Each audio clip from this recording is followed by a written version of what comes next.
Hi, this is your webcast for Sunday, May 1st, 2011 from Wasaga.com. Monday, May 2nd is election day here in Canada.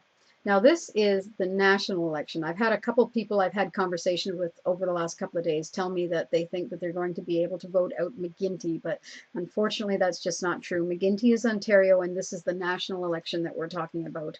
We have several candidates in this election. Of course, the way it works is we have our national leaders. We have Stephen Harper at the top. He's our prime minister right now. We have Jack Layton, who is NDP. He's one of the opposition. Michael Ignatieff is the liberal opposition at this point. And of course, we have the Bloc Party Québécois, Gilles Duceppe. He doesn't have anybody running in this area, of course, because it's a Quebec-only party. But these are the people at the top. Now, locally, what we do in here in Simcoe-Grey is we vote for somebody who's from the area, lives in the area, and is going to represent us in Ottawa. And those people are, we have Helena Georges, who is our seated MP right now. She was, of course, a conservative, but now she's in there as an independent. Running against her is conservative Kelly Leach. We've got a local guy here, someone who lives right here in Wasaga Beach. He runs the Boston Pizza. It's Alex Smardenka. Now, this feels a little bit like, for me, like rooting for the home team. It's kind of exciting. But Alex is going to be having well, he calls it a winner's party, but, you know, it's a 50-50 thing. And hopefully, I mean, it'd be nice to see everybody happy over there. But at the same time, we really don't know who's going to win at this time. But the Boston Pizza will be hosting a party for Alex tomorrow night. If you're interested in going, everybody's welcome. The other candidates on the ballot are Canadian Action Party candidate Gord Cochran, and then we have NDP candidate Katie Austin. She's been running here for many, many years now. And she's actually a very nice lady. I've spoken to her once or twice by email. Green Party candidate Jace Metherall and Christian Heritage Party candidate Peter van der Zag are also going to be on the ballot. And one of the things I wanted to mention to you is, besides just urging you to vote, because every Canadian really should exercise that right. There's so many countries out there that don't have democracy and are just, I mean, they're dying for this opportunity.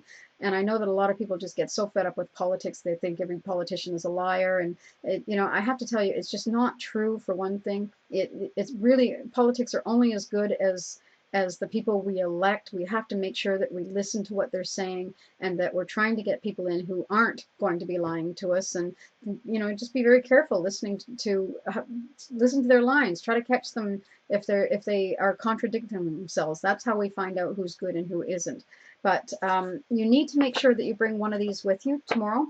This is a voter registration card. You're also going to need, under the new rules, you're going to need to bring your IDs, so something that has your address on it, because if you don't bring those, apparently they might not be able to let you vote. I'd like to see them stop it, but apparently you need one of these. And one more thing before I go, I just wanted to mention that, you know, there's going back to that situation where I was saying that people are just so fed up with politics that they don't want to vote.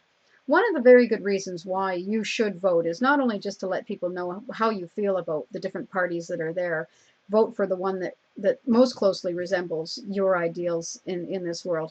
But there's a very, it's not very well publicized, but $2 every time you vote goes towards the candidate or the party of your choice, so that in the next election they have a little bit of a bank account of sorts to use for promotion and to get their message out. So if for no other reason, get out and vote for that. But whatever happens in this election, I'm just hoping for a stronger candidate. I'm hoping that our you know, for all of us, that we have an affordable lifestyle, because right now it just seems like gas and everything else is out of control.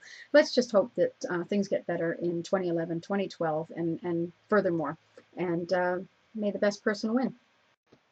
There's been some discussion at the county level now about what to do with our garbage. Some of you may be aware that depending on which town you're in, your garbage collection is handled just a little bit differently. This is because once upon a time, garbage collection used to be the sole domain of the various towns that we lived in. So Wasaga Beach's garbage was handled one way and Spring Water's another way, etc. And there's some areas that still enjoy an elite version of garbage collection where maybe once or twice a year they can do things like have large article pickup, which is something I believe that we should have all around.